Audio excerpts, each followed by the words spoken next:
Now you may think, and I wouldn't blame you, that having a talk show about angst is not going to be a great hit.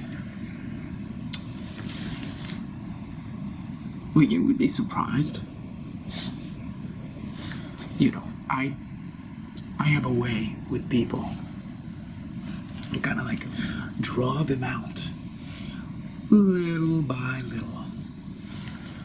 Usually, not always, but usually, something happened long ago to shut them down, to clamp them up. And there they are, sitting in that white sofa chair, that's what I'll call it, sofa chair, and taking these nervous sips of water. And they look like Igor from Frankenstein.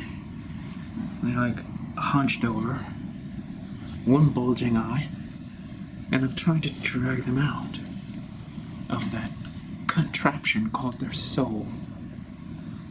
I want to grab them and just pull by the nose, pull the soul out of the nose, and say, "Here, tell me about your trauma." Who'd have thought? People love talking about their pain, but you put a camera on them and give them a primetime slot on television, and they're all choked up and constipated. They can't properly speak about what ails them. I know I used to be the same way, but now I'm just happy as a ball of sunlight. And maybe that's what it is. Being happy as a ball of sunlight, I'm over there and I'm like, "Hey, what's depressing you today?" And I'm smiling. I got a big old grin on my face, ear to ear. I'm like, "Tell me, why does reality suck ass?"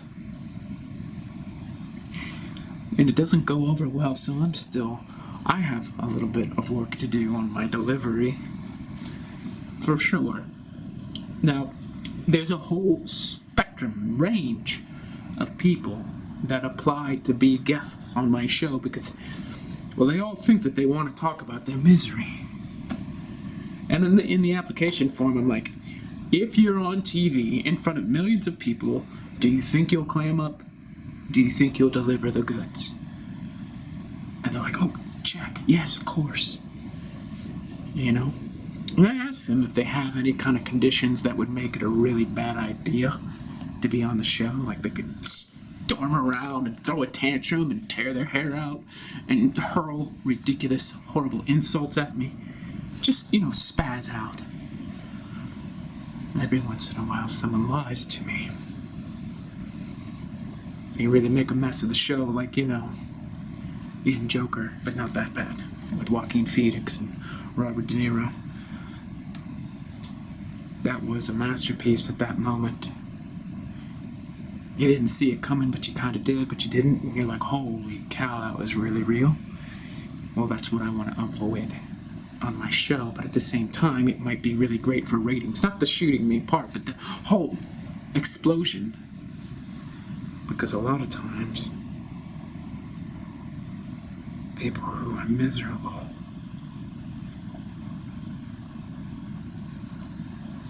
are like seething inside. But like the scream or the howl, I can't remember now. But you know what I'm saying.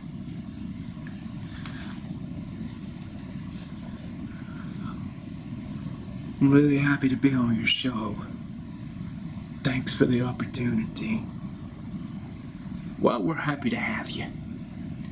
Tell us about your misery. We'd like to hear all about it.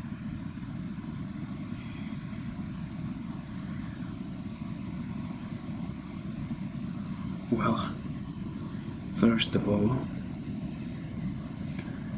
I'm just really embittered about everything.